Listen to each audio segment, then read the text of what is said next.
Just going to give people a second to join. I see people starting to join now.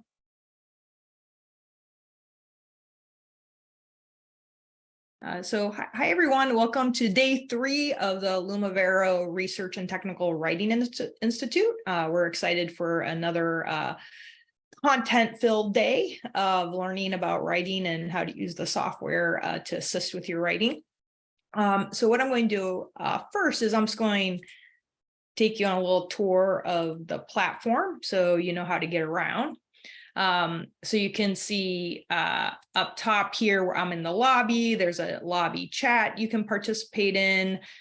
Just go to the other sessions and the recordings from the other days. You just go into click on sessions, click on watch recording, and they're all right there. And then you'll see what's happening today and how to join. Also the join buttons will be in the lobby too. You can schedule your own itinerary by bookmarking different sessions you want to go to. You can check out our sponsors who's helping us sponsor this event. And then please go check out the exhibit hall. We have our representatives from our Lumivero software, plus some of our partners and Dissertation by Design booths that you can go into and get PDF handouts, see a little video, talk to a representative if you want to. Check out the speakers here. And their bios. And then if you want to connect with an attendee, you can go here and if you click on plus, you can connect with someone or you can direct chat with them too, which is sort of cool. So with that, now I will going to go to my PowerPoint. Find it with all the tabs. There it is. To start the session. So again, welcome to day 3 of the Research and Technical Writing Institute presented by Vivo, Sotavi, and XLStat. And today we're focusing on reporting qualitative findings with writing considerations. So I'm just going to introduce our presenters today. So today we have Dr. Veronica Richard, who is a qualitative strategist, coach, and director of operations at Dissertation by Design. And also we have Laura Lagendijk, who is our in vivo certified trainer, who will be showing you how you can analyze that qualitative data in vivo at the end of the presentation. I do want to ask people if you have questions to the presenters, please put it in the Q&A because that just makes it easier from the chat. So we know it's a question for the presenters. And this is being recorded and all the recordings will go up in that sessions tab like I showed. And then later they'll be on our website too. So with that, I will stop and I will hand it over to Veronica.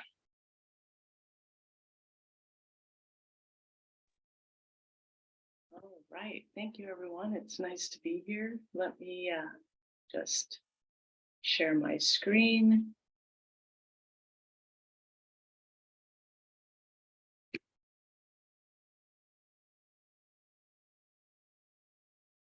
All right.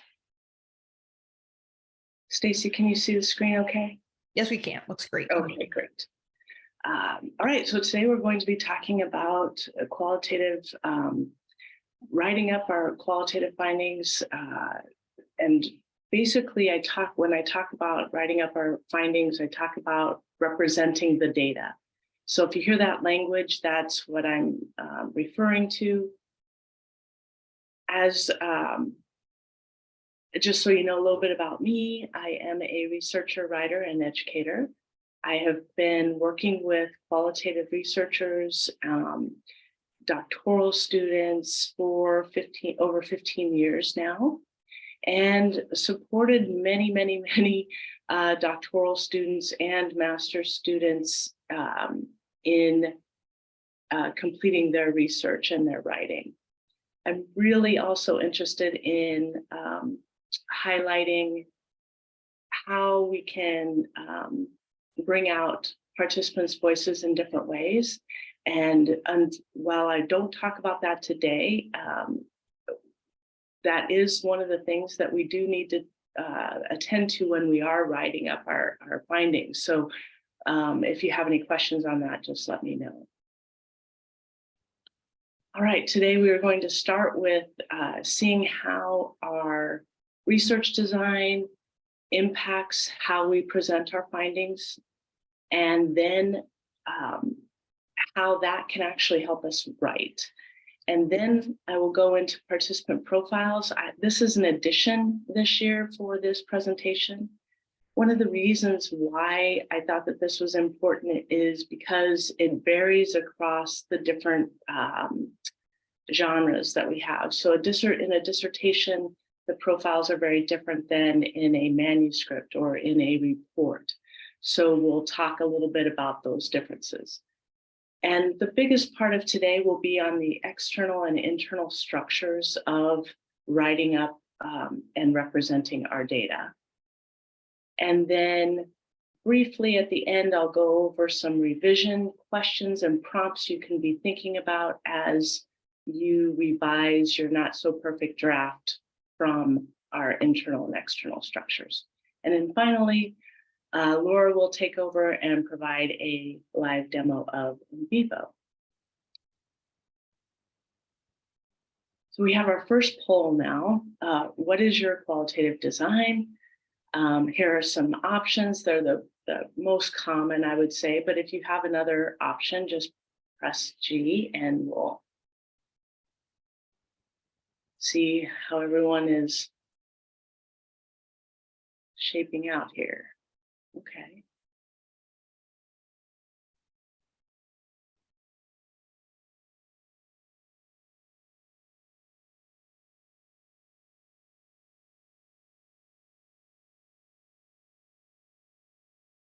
Oh, wow, that's a range. I'm going I'll close the poll and share it. Yeah. This is great. This is much more balanced than what I've seen in the past. I do expect the ethnographers to be more limited, and part of that reason is because we require so much time in the field for ethnography. But grounded theory is up there too, and phenomenology, that's great. So in this next part, I will go over these designs in a general way and say how, when we're using a specific design, that impacts what we do in when we represent the data. So the most common structure, writing structure that I have seen is the thematic findings. And in that way, we're talking across the participants, and we are identifying the major patterns that are relative to our research questions. And so you might see this type of a structure. Depending upon your university or the journal or other stakeholders that you are writing for, you would also perhaps provide a context or setting description, and then the participant descriptions, which we'll talk about here in a little bit. So again, this is the most common that I typically see. Also, I would say the more data you have, the likelihood that you will have a larger number of themes. If you have minimal amount of data, your theme should be minimal, because we want to go deeper in qualitative research, and that can reflect that depth of understanding. All right. So a slight variation of the thematic presentation of data is when we are required to present the data according to the research questions. So our findings should always be related to the research questions, but this way it's a little bit more explicit, and we are telling the reader that these themes go with this research question and these themes go with this one. A more of an expanded version of the thematic analysis or analysis and presentation of the data is a multiple case study from a holistic perspective. And when I say holistic, I mean that I'm looking at the participants as a whole rather than looking at them individually, which we'll talk about here in a moment. So here we see that common structure, but it's within each case. So what I might find is that in my themes, the themes might be a little different based on the specific case. So that's important for us to know ahead of time and to be open to as we move into our analysis and writing up our findings, actually. And then the added cross-case analysis here, we would show how the cases compare their similarities and their differences. And so this is something that's mostly common for case studies. Now, if we are looking at Robert Ian and how he describes case study, he came up with this interpretation of an embedded unit of analysis. That language is important here because this is how now we start seeing how our analysis changes and then perhaps how our representation of that data changes. So in this case, we have 3 different types of participants. We have principals, superintendents, and trainers in this particular study. And so because they are embedded units of analysis, we might decide to go ahead and represent the data from those groups accordingly. Now, with this description and an understanding of our design, we might find that in theme 2, I might not have a lot of principal data, but in theme 3, I have more principal data than I do superintendent data. So this type of a design and understanding of how we're going to analyze and represent the data can give us some leeway to let the data guide us into how we're going to present our findings. Now, here is the multiple case study from an embedded unit of analysis perspective. So we see the same themes. We have themes in both cases, but now we're at the school level. We have school A and school B, school A and school B. By doing this type of representation of data, it actually makes our cross-case analysis much easier, and our reader is able to perhaps even anticipate some of those commonalities or differences as we are presenting the data in this way. Now, we don't have to present an embedded unit of analysis in this way, and I want to pause here because sometimes we think we have embedded units of analyses, but when we get the data, it's not enough to do this type of analysis or to present the data in this way. So we've got to have a lot of data to be able to separate between our units of analysis. And that's just a caveat if you're wondering if this might look like your design. In narrative designs, we're really looking at the focus of the story. Now, this can come out in a thematic analysis. We can certainly do a thematic analysis according to Brown and Clark, for example. But if we're aligning with Clendenin and Conley, we might be looking more at the features of a story with the situation, the phenomenon, main characters, rising action, turning point, and then the resolution. So just know that depending upon who you have used to support and justify your design would impact how you're going to represent that data as well as analyze the data. Another version of a narrative design would be if I'm focusing on one person at a time. This is when I am being more individualized, if you will. In some cases, IPA designs can come out in this way, where I go through my thematic analysis for each individual person, and then I look at the cross cases for those people. But in this case, with a narrative design, I'm really looking at going deeper for each person, and I might only have three participants. And so, but I still might organize them in the same way. And that's where these categories, if you will, come into play of background, challenges, turning points, and then persistence for future. And again, it all goes back that if we're looking at design in this way, we see a direct connection between our design, our analysis, and then our representation of the data. And that's the key to help us with our writing. So here are some considerations as we are thinking about our design and representing our findings. As far as our methods go, think about how our design informs our analysis and our writing. Review our guidance from other scholars on the specific designs that we have chosen. We should know them very well and have reasons why we have made specific decisions in our design. And then for me, design matters a big deal when we go into analyzing our data. For visualization, I think it's, so those previous slides all had a form of a visual representation of my design. I think this is critical as we begin to think about our writing. And we should always be thinking forward to what am I doing now in my planning or in my analysis that might impact my writing in the future. And these visuals are one way to do that.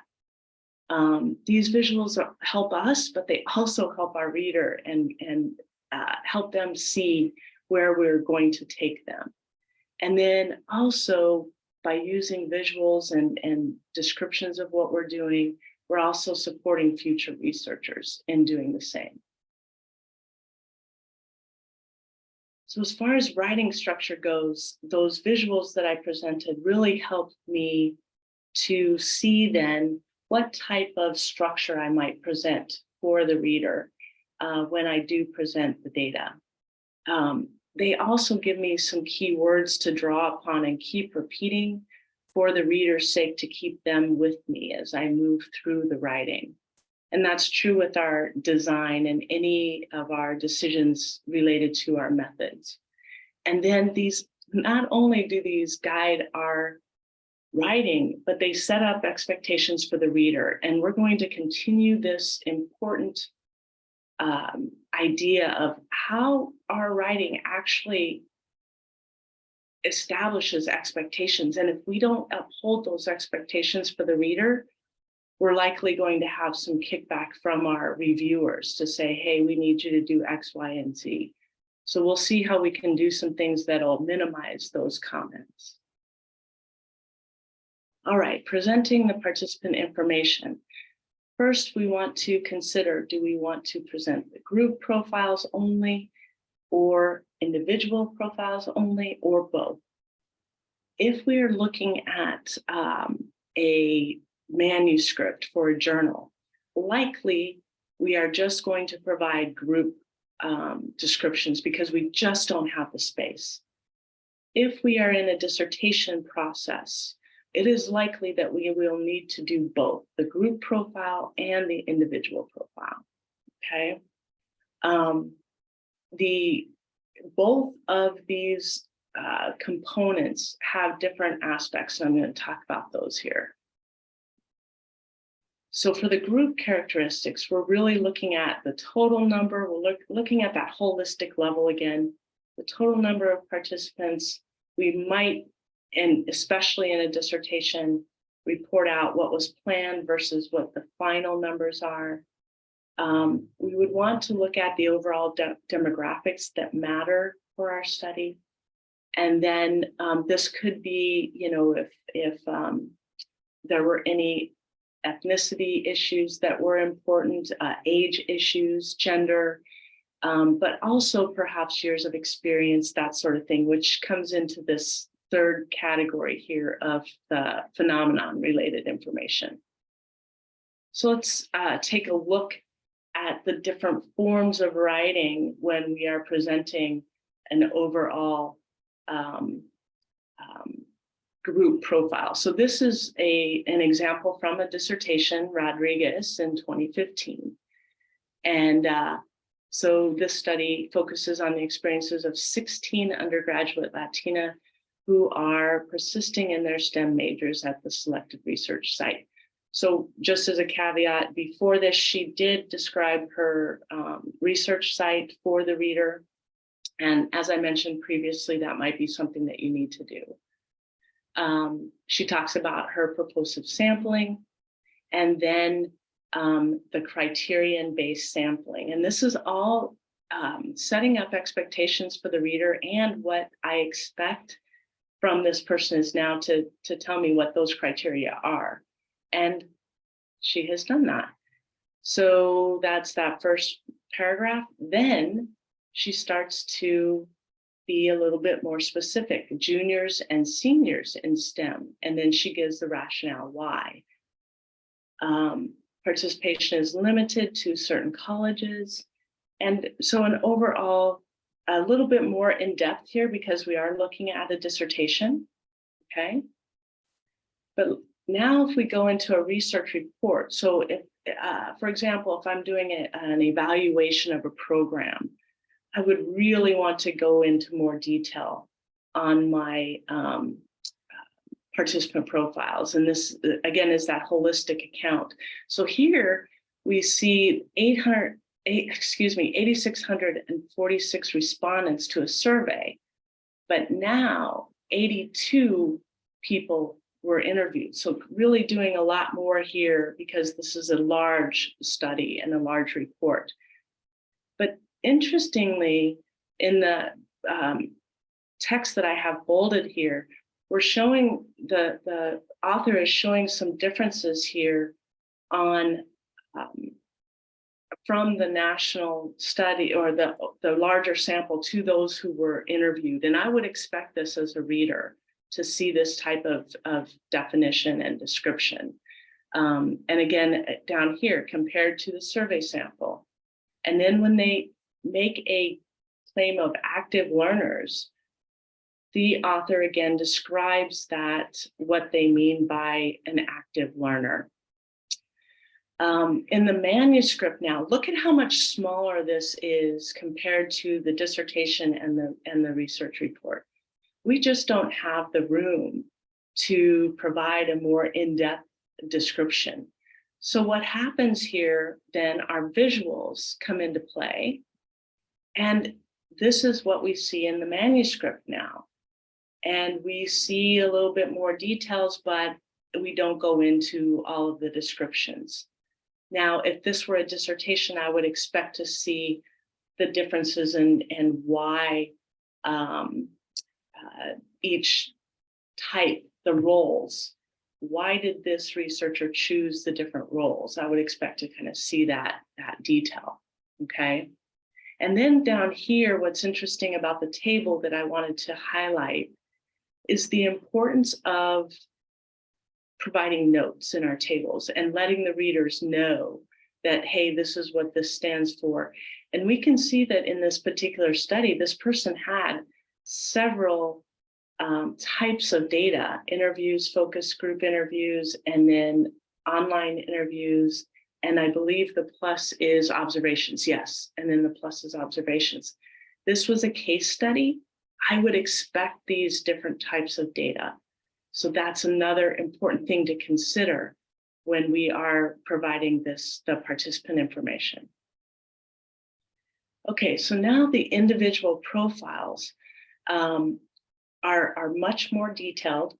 And again, if I was looking for a article that had individual profiles, and I wasn't able to find one for this presentation. I know I've seen them, but mostly I would expect to see these in a dissertation.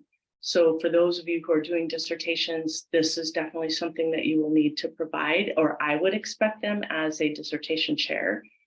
And also in a more formal report to a not a committee, but a program director or other stakeholders. I would expect to see some individual profiles if my number is reasonable. If I get over 10 people, I'm probably not going to give an individual profile, okay? Now I wanted to show you just an example of this real quick. So let me do a new share.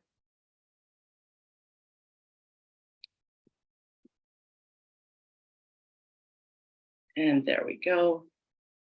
Make this just a little bit bigger. So here, let's see.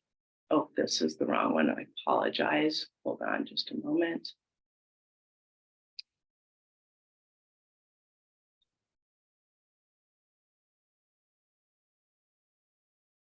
I pull it up. Here we go. So now we see that this is important for our writing, because now I see I have a heading and I'm going into Anna's profile here. And if we look at this, this is a dissertation. I'm looking at a page, 2 pages, to a little over 2 pages for this profile. Now, this is a bit long for a typical dissertation, but in this case, I believe it was warranted. And it still has a structure. And that's the important thing that we want to think about, is what will our structure be if I provide this profile? And then each participant after this, actually, the same structure is presented. So that is where our reader expects to start seeing this structure, and it makes it easier for the writing, and that is why this is important. All right, let's go back here. So in the bottom point here, this is this idea of structure. I believe that Stacy has provided you with one of our templates that I use for my own doc students and for our clients to help guide your profile information, both the whole group and the individual profile. So those will be helpful if you're in the dissertation or a larger report. All right. So now that we've kind of gone through the front matter, let's take a look at what it means to use our analysis and our design to inform our writing. So I'm just curious, what are you currently analyzing or writing up in your findings? Is this from, or why are you doing this for coursework, dissertation, manuscript, which would be your own research, or a formal report?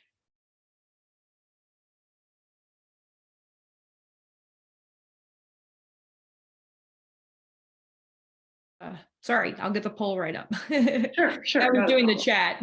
Oh. There you go.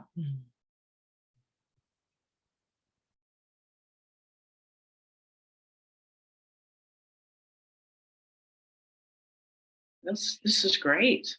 All right.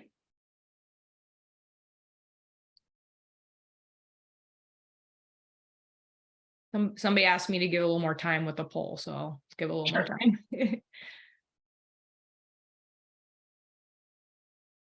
Yeah, those formal reports are we don't do them as much, but they definitely are more detailed when we do get into the formal reports. And so just keep that in mind when we're looking at not only our findings coming up here, but how we enter into those findings in our data collection and things like that as well. All right, dissertation and manuscript. So as I'm talking through the findings, I will try to remember to switch to manuscript mode versus dissertation mode. Stacy, if I don't and people are asking questions about that, if you would go ahead and stop me so that I can address those right away, because I want to, I'm not sure if I'll remember. Sure, no problem. All right, great, thanks. All right, let's go ahead then and move on. So first, we're going to start with the external structure. When I say external structure, I'm really talking about, well, let me go back for just a second here. I'm really talking about the things that are visual for the reader. So our headings, our paragraphing, so the white space, I'm also talking about the guiding sentences, and we're going to be really focused on those guiding sentences as we move forward. And then how we repeat our keywords that are really holding everything together. So that's what internal structure will be about. So when we are moving from our analysis and we're taking in all of our data, I just wanted to remind ourselves of, data analysis is varied, but ultimately, almost all forms of analyses have these different cycles of analysis. One of identifying relevant segments of data. Another cycle of analysis is when we are trying to group the data to basically reduce the amount of data that we present to the reader. There's no way we can present all of our data in a qualitative way. It's just too much. And here we really are making meaning-based decisions and connections. And then the third cycle, if we're doing a thematic analysis, emerges as a theme. But remember, in narrative, it might emerge as a different part of the plot structure, or it might emerge as part of the turning point. Whatever it is that we're using to analyze was going to come out here, and that's going to help us in our writing. So here, excuse me, we're going to be talking about organization. How am I structuring my writing, but also how and why am I structuring the themes or the other categories that I'm putting forth? I might be doing a deductive analysis in which my categories from the theory are actually going to be presented, and then the data within those areas are presented. If that's the case, I have to decide, am I going to keep those areas as prior theorists have kept them, or am I going to rearrange them because maybe one category was bigger than another, or one didn't show up? So these are the types of things that that we have to make decisions about as we move into writing. Okay. All right. So in these next few slides, I go into a aspect of, here's my research question, and then here are my themes. So just to show you the connection between the research question and themes, I'll always present this particular research question. This particular study that I'm presenting actually had 5 themes, but for the sake of our presentation and time, I'm really going to focus on the first theme of feeling emotions. Just a little background, PK presentations are a form of PowerPoint presentations, and it stands for Pecha Kucha. I think that's it. So this is one of those visuals that I might present for my reader. And I present it for myself first and foremost. I almost always put my table up front and center so that I make sure that I'm using my keywords as I go in my writing. Okay, so even if I don't leave my table in for my reader, I definitely leave it in for me. All right, so let's take a look at this now. So I have my themes on my left-hand side, and now I'm going to do some writing in the right-hand side. And this happens to be an example of what we don't want to do. So the data revealed 3 main themes: emotions, cognitive processes, and strategy use. Well, while I have said some things true, I mean, I have emotions, cognitive processes, and strategies, I haven't really stated it made that connection between my research question and my topic here. So I always want to ask myself, as I'm going through, have I done this? If not, I'm going to just go in and do it real quick as I go through, and you'll see the structure that I provide will help us not forget to keep these keywords in. The other thing is, if I look over in the left-hand column, I've not actually repeated all of my keywords that I have bolded over here. So how can I make sure that I do that for me and my reader? Here is the structure that I use. This is not perfect writing. This is less than perfect writing, but it enables us to get the writing going and to start. And sometimes that's the hardest thing, is just getting some words on the page. So this structure helps us do that, right? So let's take a look now at what this structure does for us. So I'm going to color code on the left-hand side so that you see the color code in the writing here. So the first part of this is for the international undergraduate students in this study. The data analysis resulted in 3 main themes due to their experiences with PK presentations. And again, this is not perfect writing, so I might have some errors here, and that's okay. So have I covered my research topic up above in my research question? Yes, I have. Now, have I covered all of my themes that I'm going to be presenting? I see all my colors. Not that I would do this in writing. I'm doing this now for just so that you can see it. However, I can now see that I'm doing a better job with my keywords. So look at how my themes, the results of my analysis, are now helping me write. That is key. All right. So now let's take a little deeper perspective of this. Now I'm going to go into the theme, and let me go back to this sentence just real quick.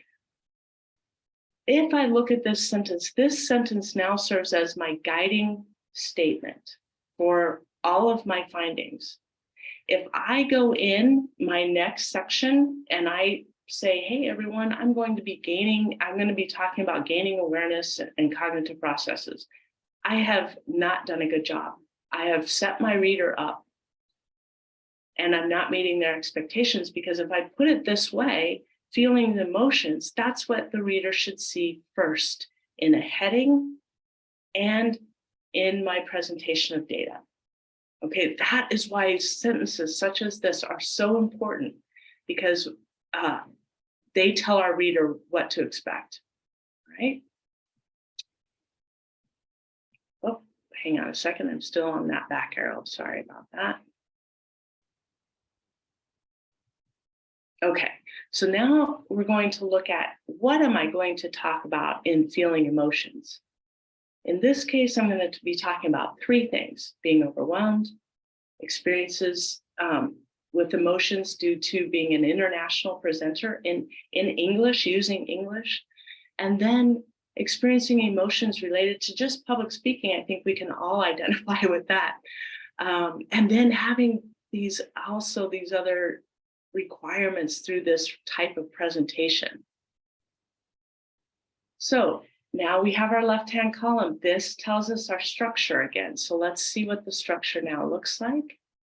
Yeah, the phenomenon, the research question, again, it's a very repetitive process. Don't worry about the repetitiveness.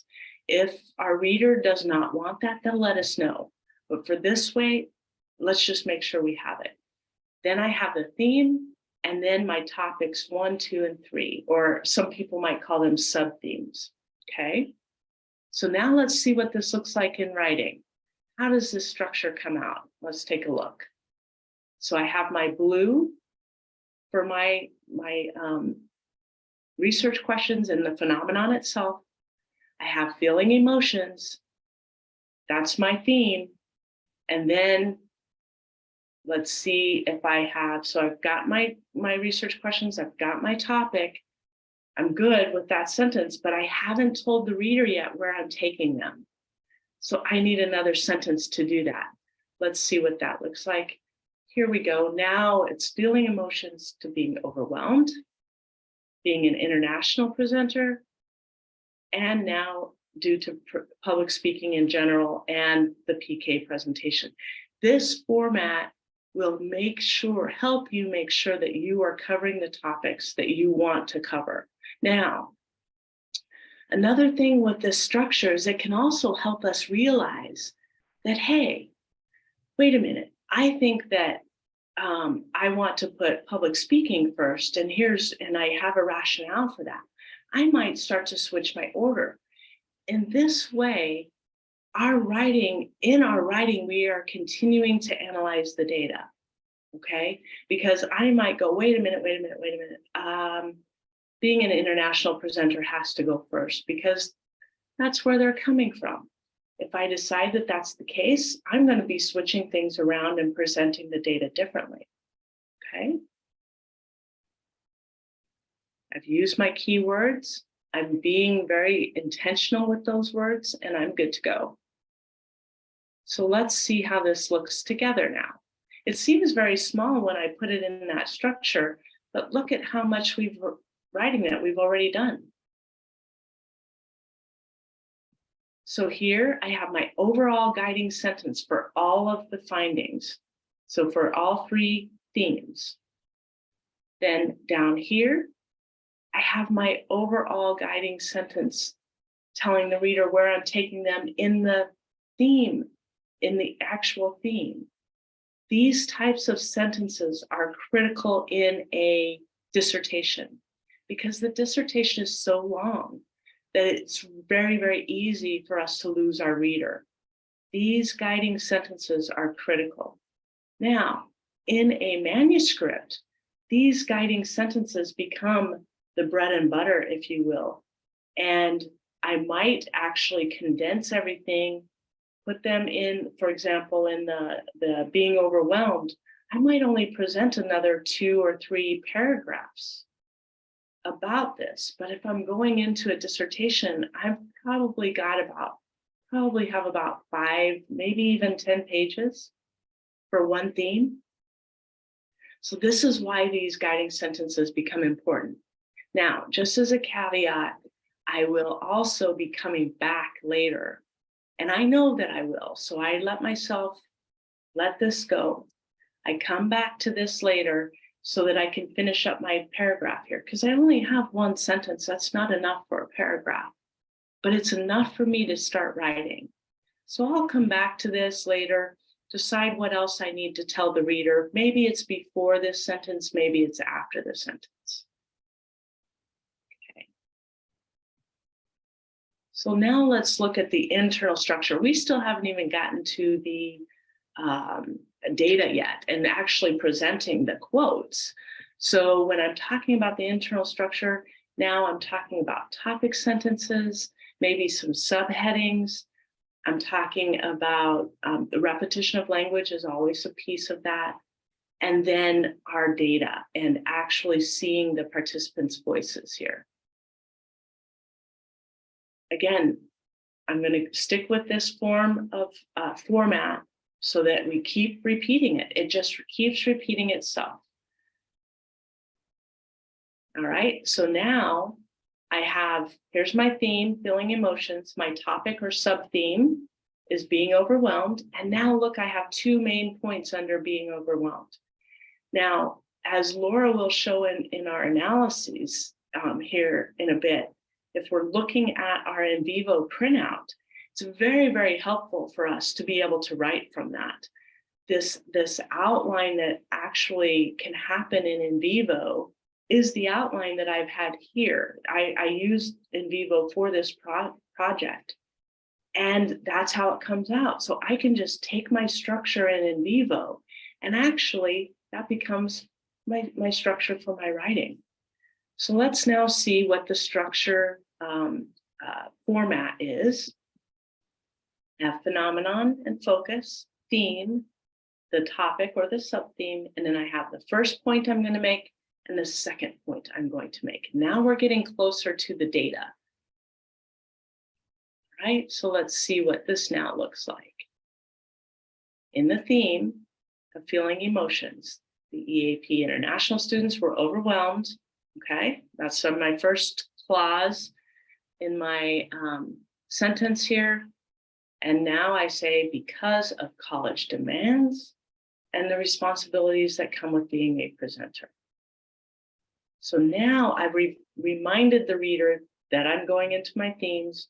I've been going in and repeating my key key language. Now let's see what this looks like. I've got my research topic and I've got my keywords. I also drop in theme or sub-theme occasionally here and there, just to remind the reader again that, hey, I'm talking about the themes, or I'm talking about the categories within the theory. I really think that, especially in a dissertation, those reminders are good for our reader. All right, so now I can go into actually starting to present the data, but I have to do one more thing. I have to talk across the participants. I don't want to just start going into one participant and going, because the reader is trying to make sense of what I'm telling them. Okay, so in order to help the reader make sense, I want to tell them where I'm going. And this is another example of that. So now I tell them, who are my participants I'm going to be talking about here? And then what am I going to be talking about? Now, look, I have these ideas: losing sleep, forgetting tasks, and realizing time management issues. Now I'm getting to the meat of the findings with the data. Okay, still covered. I've got the participants and I've got the word experiences there. You see how I'm starting to minimize the research question and the topic now, but I'm still sticking with my overwhelmed to remind the reader, and now the demands of college. So let's see how this now transfers into presenting the data.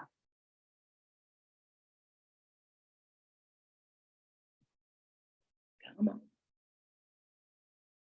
All right, so now let's see how this looks. Now I can present the data because I've set that up very well. I've told the reader I'm going to be talking about several participants and what I'm going to be talking about. Now I can let the data be. So Mia shared how her time management issues led to losing sleep, and then I present the data. Here, I really feel like I want to tell the reader what to pay attention to. I don't want to present data and not give them a hint about where my thinking is. It's, after all, my analyses. So that's why I'm very intentional here about what I want them to pull out of the quote. This is where I see a lot of people struggle, is they might just say, Mia shared, and that was it. And then they present the data. Well, what that does is it then leads me to start interpreting the data. You don't want your reader to interpret the data. That's your job, okay? All right, let's see how I now connect participants. So similarly, Ivan commented about being tired. Okay, so now we see I'm making a connection between the participants still, right? Now let's look at how much I've written now.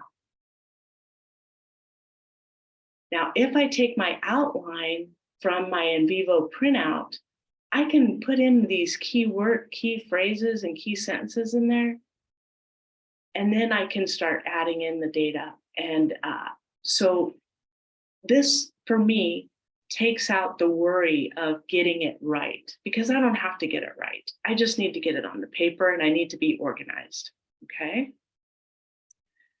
All right, now, here's the thing that I also see many people forgetting, and that's to close out a paragraph. If I have started a paragraph and I'm presenting data within that paragraph, I've got to close it out.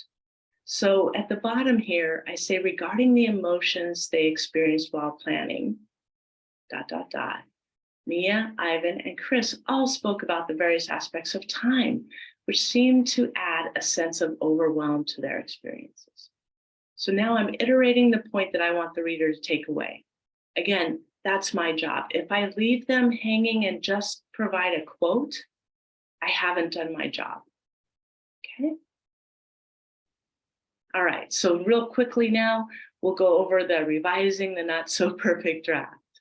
Here are some things to think about. So on the research design, does Does the design call for treating the data holistically or individually? That matters. The purpose of the design, have I accomplished that? Have I shown how the design and the data are connected? And then how will the data inform my writing? If I have visuals in my data collection, if I've included photos or images of some sort or artifact, material data, I need to bring that in too. That's going to affect how I present the data. All right, and then here's the analysis connection. And I'm going to, you all have the PowerPoint, so I don't need to go over each one. So external organization, headings, visual, tables, visuals, guiding sentences and topic sentences. Internal organization, transitional phrases, repetition, connections between ideas and participants. If we do these things, we are meeting our readers' expectations. So here we have making claims, just like what Jessica spoke about in the last couple of days with making claims. We are making claims about our data. Okay, so making sure that they are founded in the data is extremely important. The organization, this is some things to be thinking and asking yourself as you're writing and actually as you're revising, not as you're writing.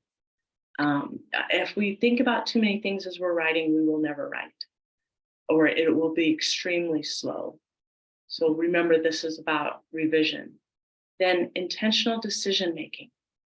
Everything that we do in our analysis is about intention, okay?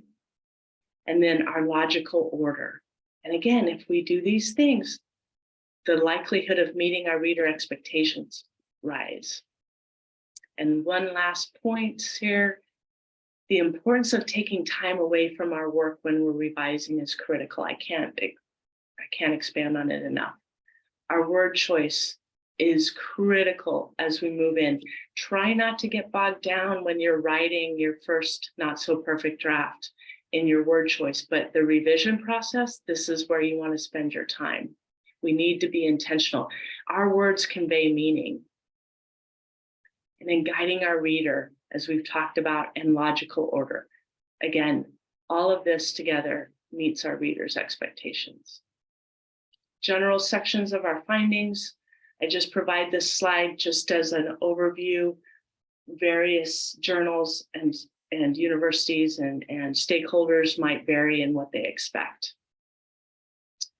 Thank you so much. And now I will turn it over to Laura, or we'll go to questions. Let me stop sharing. So we'll take, if you don't mind, we'll do a few questions because Sure. So a few people were asking about how to make their participants anonymous. Like, the people are saying, I don't want to use their names. Do you have any suggestions for that? Yeah, that's such a great question. Depending upon our topic, if we're worried about our participants being exposed, in some way, and we want to keep them anonymous as opposed to confidential, and those are two different things. If I'm trying to keep people anonymous, I can't, because I know who they are. But if I want to really keep doing high standard of confidentiality, I might do a composite presentation and say that the participants in this study largely fit this composite description. So that's how I would, if I'm really worried about it. Another time that I might be really worried about it is if there are just a few, like in special education, for example, sometimes it's such a small area that if someone were to read it and be in special education field, they might be able to know who these people are. So I would probably just do a group profile or just talk across, again, do a composite. Otherwise, I use pseudonyms to protect their confidentiality. I like to provide my participants with the option of choosing their own pseudonym or name to use instead of their real name. I have had some participants want their names provided. And in that case, I go back to IRB and say, hey, my participants are really adamant about keeping their names in the study. Can I do that? And I do that as a professor, a researcher, as well as guiding people in their dissertations. We always want to make sure that it's okay with the IRB committees. I think if gender or ethnicity, it can sometimes be identifying. So if there's only one woman, for example, in the sample, maybe I don't present that, and I do names that are very gender neutral. So those are a few ideas. Yeah, great. Thank you. Those are really helpful. Ideally, how many participants are considered as acceptable? Do you know any references that discuss the sample size in qualitative studies? I know this comes up a lot. Yeah, I do. I think that if we're looking at the main 5, it's changing now so much. Qualitative research is, I love it for that, because it's growing so much, but then it becomes harder to find those solid references and sources. But if you, like Clendenin and Conley, if you refer to them for narrative research, they're going to provide some guidance. I do have several articles. If I see some good articles, Stacy, I'll send it your way. Okay. But there was another article that I wanted to send you anyway, so I'll make sure that I do. Okay. It's from an editor from a journal about how they can see when someone has really analyzed their data well, and how she is able to do that is through their writing. Mm-hmm. So I wanted to provide that with you, and then I know that I have several sampling articles that I'll send along as well. Thank you. So one more question. Where should I ideally write about the positionality of me as a researcher? Does it come in the starting of the result findings or in the methods end paragraph? That's a really, really good question. I used to hate this from my professors, but it depends. If I'm in a dissertation process, I put it where my template says to put it. I've seen them in chapter 1s, I've seen them in the methodology section, and I've seen them in the findings section. Not all of them, but in one of those areas. If it's in an article, I've also seen it in different locations, but normally it's I like to see it either in the introduction or in the methodology, because I don't want it to get in the way of the data. That's why I wouldn't necessarily put it with chapter 4. I want my participants to shine. Now, if I'm one of the participants, and that can happen in qualitative research, then I might consider putting it in with the findings. In a more formal report, it would be up front so that the stakeholders know who I am and what I bring to the table. I would put it probably in a, oh gosh, this isn't the right word. I was thinking of, oh gosh, I can't even think of the word. I was going to say epilogue, but that's not correct either. But I would put it front and center so that they know who I am and what my experiences that I bring to the table are. Great. Well, thank you so much. A lot of positive comments. Found this very, very helpful. People did. I don't know if you have time while Laura's presenting. If you want to go into the questions, you could type in some answers too. Absolutely. But thank you so much. Yeah, no, thank you. We'll head over to Laura. Take it away. Hello, and thank you, Veronica and Stacy, and welcome everyone to today's demo of NVivo and thinking about how you might use NVivo as you are writing up your analysis findings. For those of you who have sat in on or looked at the presentations that were done on days 1 and 2, or sat in on the demos, the breakout sessions for NVivo, I think you'll see that NVivo can be used at multiple stages of the research. On day 1, we talked about using NVivo to support your lit review component of your research. And on day 2, I kind of switched the topic and we talked about how to set up an NVivo project and use it for the analysis. Along the way, we talked also about the various tools that help you support the research process, documenting the research process, and then, of course, writing up your findings is what we're going to talk about today. I hope you also remember, or will check it out if you haven't looked at those presentations, that one of the most helpful tools, I think, in NVivo is the memos. And today I'm going to talk mostly about different ways that you might use the memos and get you thinking about how you might set up an NVivo project to make the best use of those memos as you're doing your research from start to finish. So for today's demonstration, I actually want a different spotlight. There we go. Today's demonstration, I have merged the 2 NVivo projects that I used in the previous days. So day 1, we had an NVivo project set up for the literature. And on day 2, we had an NVivo project that was demonstrating doing qualitative data collection and gathering and analysis. You don't do the data collection, typically can in NVivo, but bringing it together for analysis. It is possible, and sometimes people do, keep those 2 projects separate up until a certain point of their writing, or maybe never bring them together.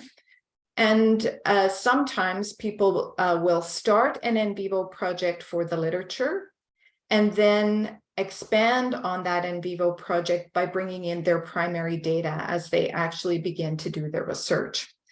Not necessarily one preferred over the other, not necessarily a right or wrong, as I'm hoping you're beginning to see. NVivo is a tool that's a very, very flexible tool and will then lend itself to whatever is going to work for you in this project at this time, depending on your research design and depending on the way that you prefer to work and so on. So for this project, what I actually did was bring in that literature that we had gathered in the project 1, and you'll see under my files, as a reminder, on the blue bar on the left-hand side, we've got all of the folders. And in this data section, all of the data that is in the project. So I actually imported the lit piece of the project so that I have that here, and that can become a really helpful addition as I'm going through and doing my analysis and thinking about what we're seeing in the data. I can have a memo open where I'm taking notes about, let's say, what some of the interviewees said, and how that's the same as or a little bit different than what was found in the lit review when I was doing the lit review. So I combined that part, and you'll remember that in the notes section, we have folders for memos. And I have brought also in all of those memos that came in as part of the reference NVivo project. Then we also, up in this section, have folders for our primary data. And remember that we've got interviews, and there are many other types of data in this project. This is the environmental change project, has mixed methods and has, social media data and survey data, as well as interview data and so on. So as you are getting to the stage of your analysis, although it doesn't really happen in separate stages, it's much more iterative, as was implied by Veronica's presentation, where you're starting to write some of the results and then you're thinking about that, and it may drive you back into a further analysis question and so on. The key to capturing a lot of this information in the moment as you're doing it is to have a memo open and be able to track those notes. And you're going to have different types of memos with different purposes, different structures, and different information that you're going to enter into it as you progress through your analysis. So I will go into the memo structure in a moment, but one of the most important things about those memos is that you can export them as Word documents and then have that become or inform the writing process as you continue to do your work. So before we go into the memos, I just want to kind of orient you to what you're seeing in this project. And here under my codes, and in this project, I have far more codes and coding folders than you'll likely ever have in your own project. But I wanted to show you an example of what might be the final set of codes, the way they look when you're doing report write-up. So if any of you are sticking around or will watch the recording for the breakout sessions after today, there is one of the breakout sessions is about thematic analysis, and you might see something that looks a little bit like this. So in this, if I was using an inductive approach to the way that we set up our research, I might have a final set of codes that look pretty neat and tidy here. And they are arranged by key themes that we found in the analysis process. The plus sign indicates that there are subcodes or child codes, we sometimes call them. And these, again, depending on the research method, design, the language that's required of you, depending on the method that's been chosen, you may call these topics, patterns, categories. It depends a little bit on the way that your research has been structured. But in this theme, I'm going to say that we had, three main topics: community, sense of community, and then community change and community attitudes. And you can see beneath these all of the information that's been gathered from our sources and coded. So this would be the information that came from our own research, not the codes that were set up for the literature. They're in a separate folder over here under Satavi. But these are the codes that represent all of the work that I've done in the qualitative analysis process of analyzing the interviews, let's say, or other sources of data. And when Veronica was talking about having a structure that you might want to begin your writing thinking about or process or continue it, depending on how many of these notes you've taken, I wanted to remind you that in NVivo, you can do something which is called export the codebook. So all of these codes are kind of my final iteration of what I think are the main themes and topics in the information.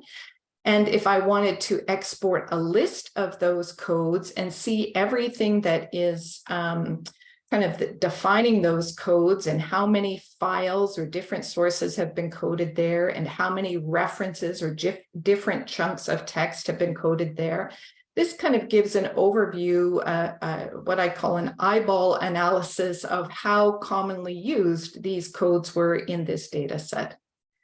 So to export the codebook, I can go up to Share and Export Codebook, and it will give me the option to export this codebook, and I can include the number of files and references. By the way, I forgot to mention that today I'm using NVivo 14 for Windows, and if you're using different versions of NVivo, some of these features may live in slightly different places or look a little bit different. If you're using NVivo 12 or you're using NVivo for Mac, some of these things look a little bit different.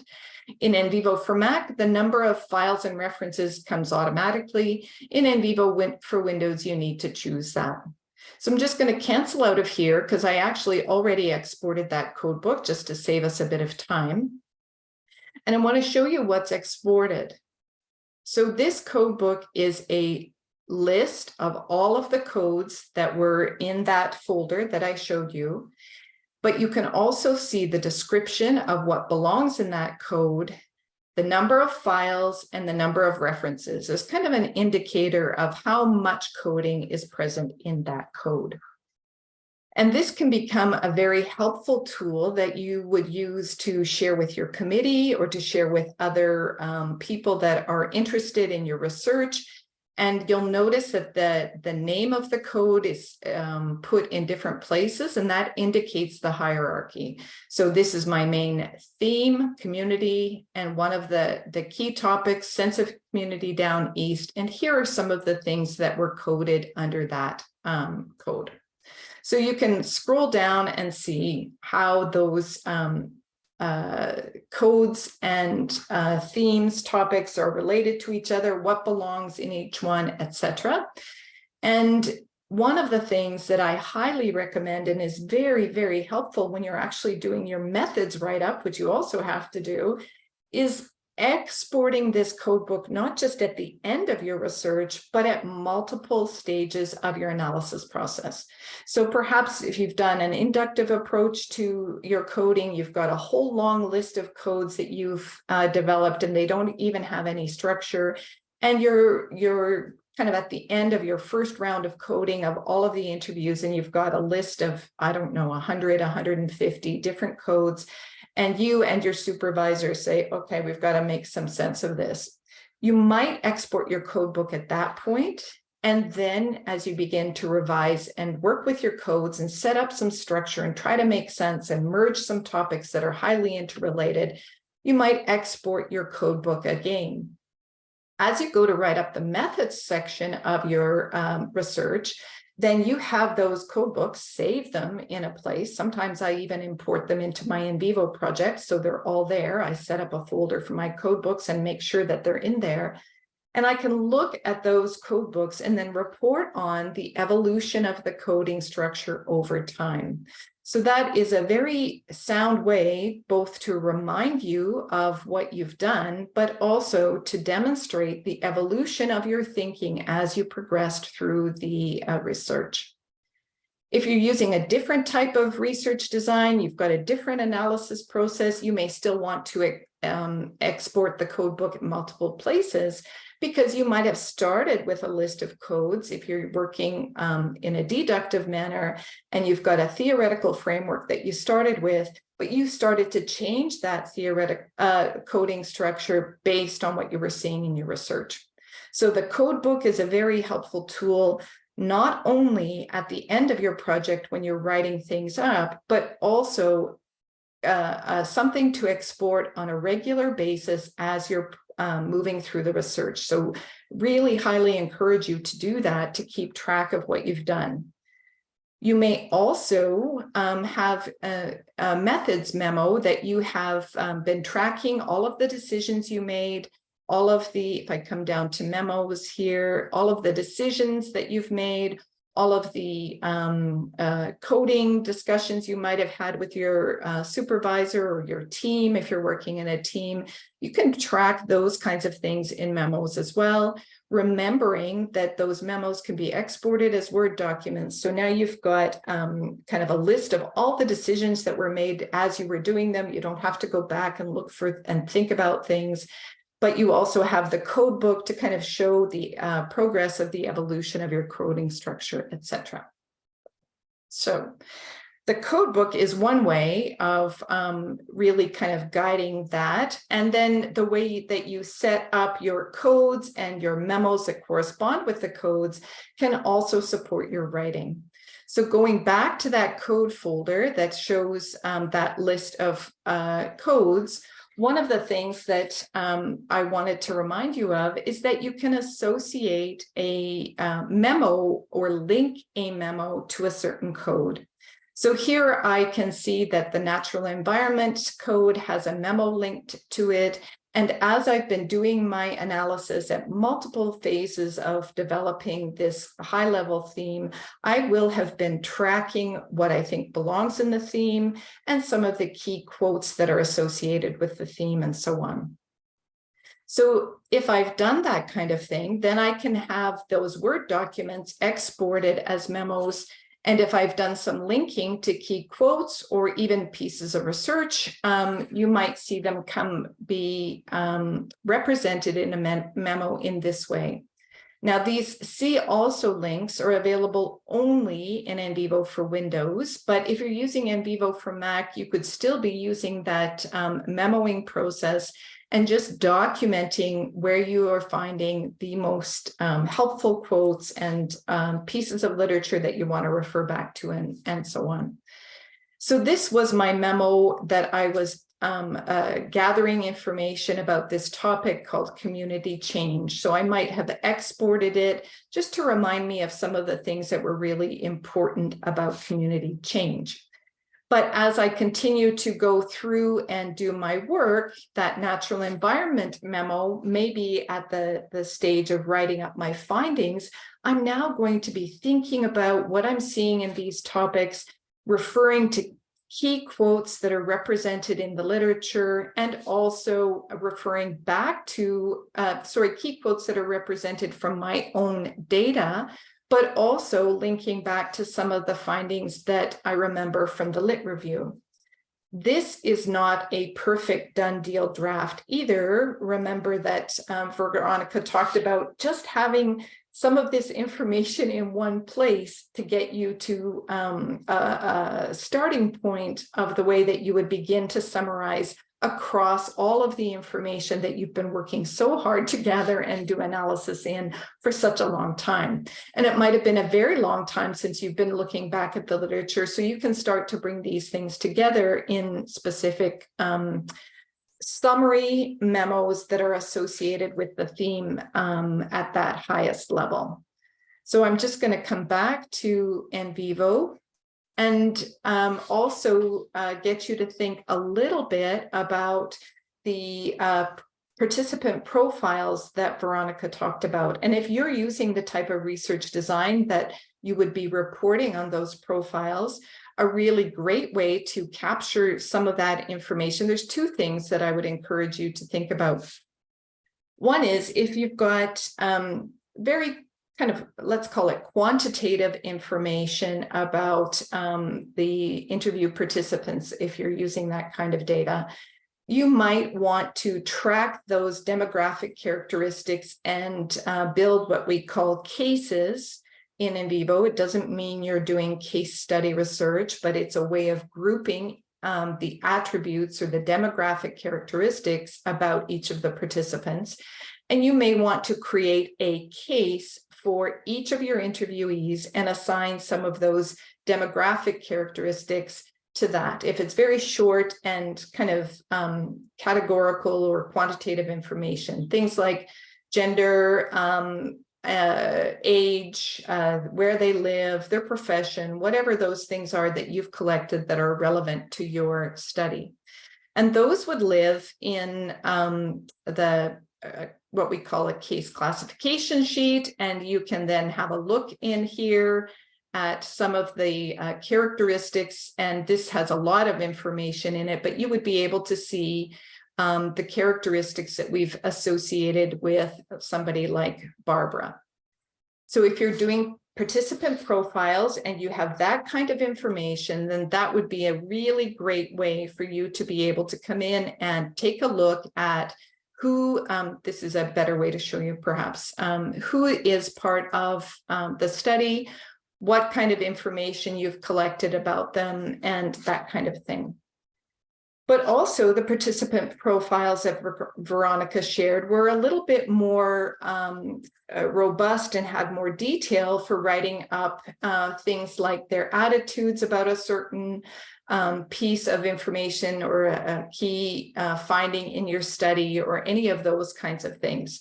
So if you have more information that you want to create a kind of a representation of who that person is beyond some of this demographic type of information, I would encourage you to think about developing a memo for that person to gather that information. And you could even use the template that is that Veronica showed to be able to gather that information in a systematic way across all of your participants or the participants that you're going to represent in the writing up of your findings.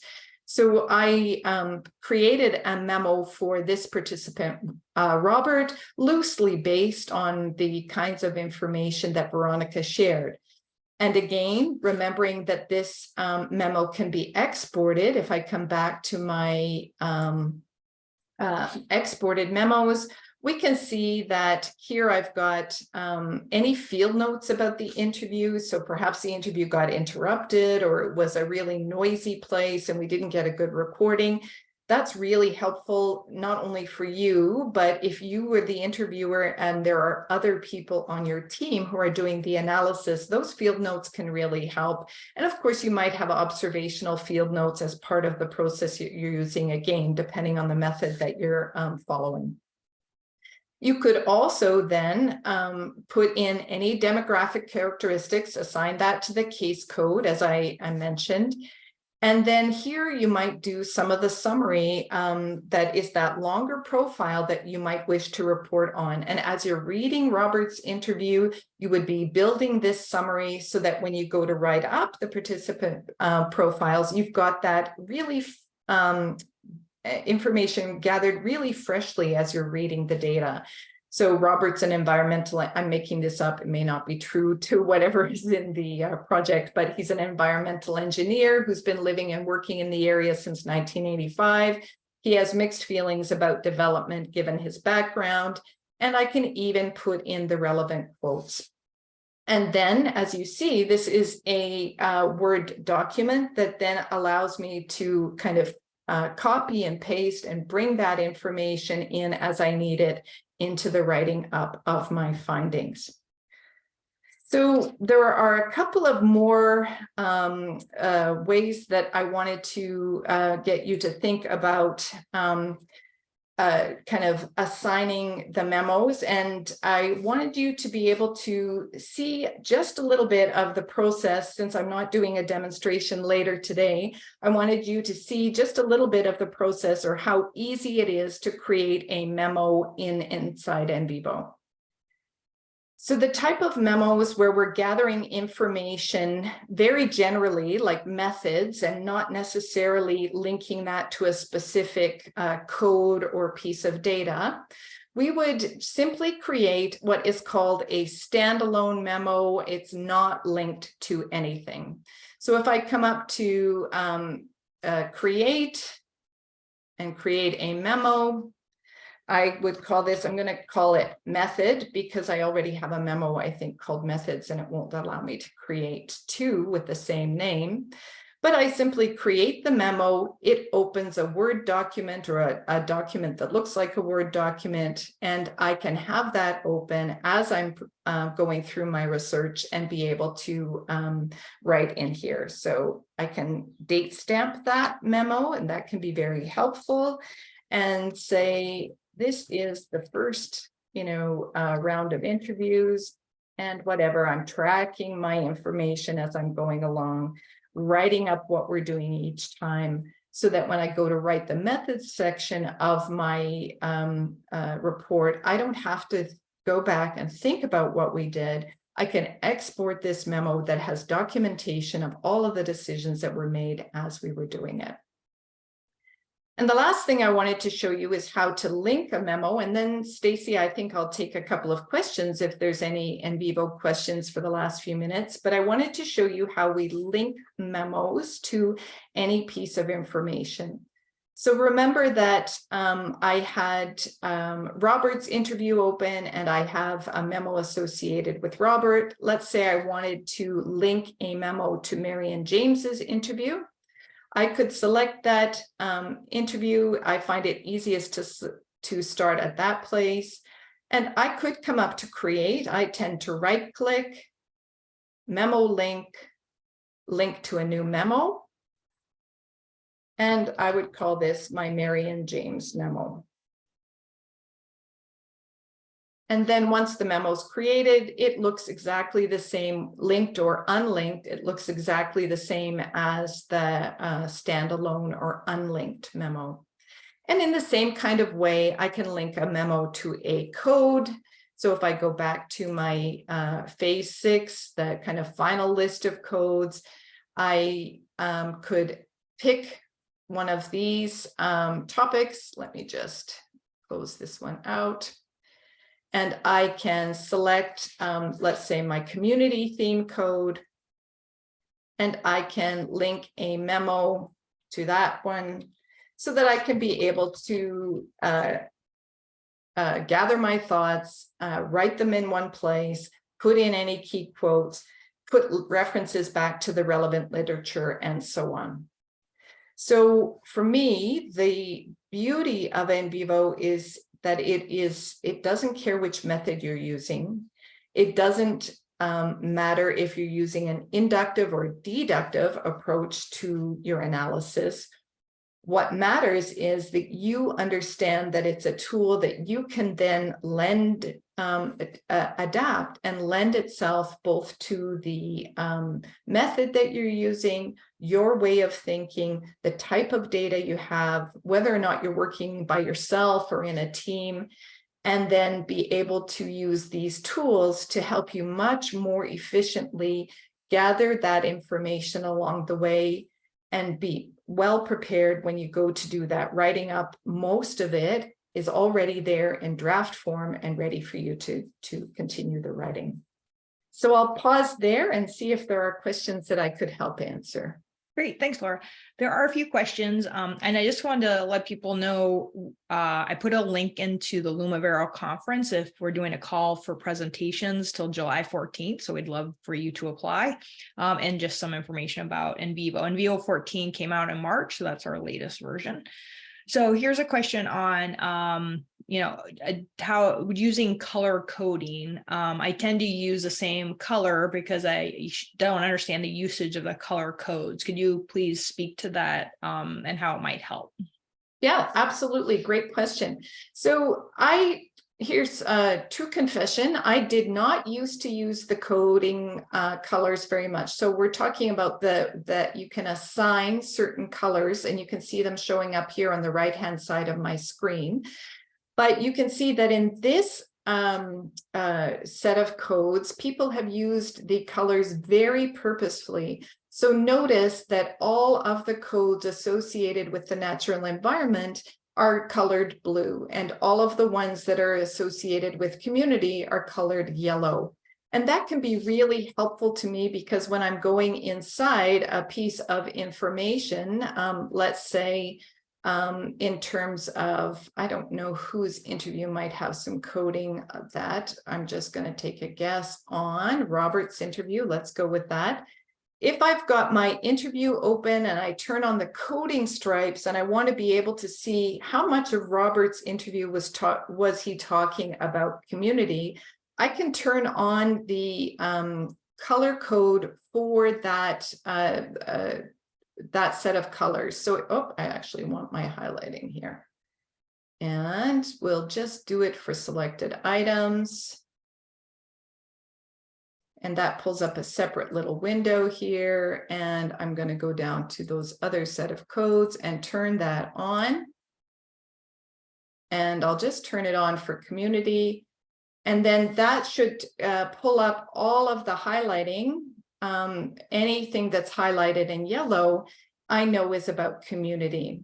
So I can actually start to see where things have been coded to community using those colors. I also have used the colors quite effectively at different stages of the research. Let's say I'm back at something where I've got fairly undifferentiated codes here, and I don't have any color assigned to them. But as I'm going through and thinking about where I would regroup these codes, maybe I'll say anything about community, I'm going to color code as yellow. And then as I'm going through and looking what's coded within each code and making sure that the description or the definition of the code is right, I would assign this to a community code, and I would just visually represent that with this color. Then when I move to the next stage of gathering those under a top level code, I can easily see the ones that are color coded for that theme or topic. So hopefully that gives you some ideas. Sure, we'll just take one more question. How do I bring in my secondary data like visuals and other textual and non-textual based data in vivo? Yeah, it really depends on what type of data that you're talking about. If you're talking about, let's say, maps or pictures, you can import those pretty much the same way that you import any other document or PDF. If you're talking about other sources of data that might be in, let's say, social media, you might use the Encapture program to bring that in, or if you have survey data, check out the mixed methods demonstration tomorrow. We'll be showing how to bring that in. So it depends a little bit on the type of data. You would still, of course, go to the import ribbon and choose the data type. And if you're not sure how that's going to work, do a little practice run in a project, a trial project, and check out the help screen for really helpful tips about the ways that the data needs to look or be prepared before you bring it in. So I'm going to pause here, Stacy. Thanks, everyone. I encourage you to check out one of the following breakout sessions. I think the only hard question is which one to attend live and which one to watch the recording. Yeah. And to get to the breakout sessions, they're at the top of your screen. Go to sessions, and then you can pick which one to join, because we're not breaking you out now. I think there's some confusion on that. These are sessions that they're Zoom meetings that you go to. So see you at one of those. So thank you, Laura and Veronica. Great presentations, both. Thank you both.